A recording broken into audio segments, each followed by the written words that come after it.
जब आप जन्नत के खूबसूरत मनाजिर पर गौर करते हैं तो आप देखते हैं कि वहाँ के दरख्त दुनिया के दरख्तों जैसे नहीं हैं। नबी करीम सल्लल्लाहु अलैहि वसल्लम ने फरमाया कि जन्नत में कोई दरख्त ऐसा नहीं जिसका तना खालिस सोने का ना हो। जन्नत में एक ऐसा अजीम दरख्त भी है जिसका नाम तूबा है। ये इतना बड़ा है कि एक तेज रफ्तार घोड़े पर सवार शख्स अगर इस दरख्त के साये में 100 साल तक भी चलता रहे तो इसका साया खत्म नहीं होगा।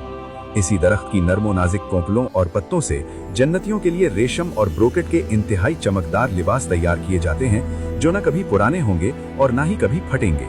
वहाँ के बागात में रेशमी कालीन बिछे हैं जिनके अस्तर भी अजीम कीमती कपड़े के हैं।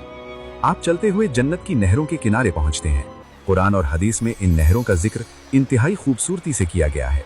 ये नहरें किसी खुदाई में नहीं बहती बल्कि जमीन की सतह पर बगैर किसी किनारे के बहती हैं। इनमें से एक नहर इंतहाई शफाफ और साफ पानी की है जो कभी खराब नहीं होगा। दूसरी नहर ऐसे खालिस दूध की है जिसका जायका कभी तब्दील नहीं होता।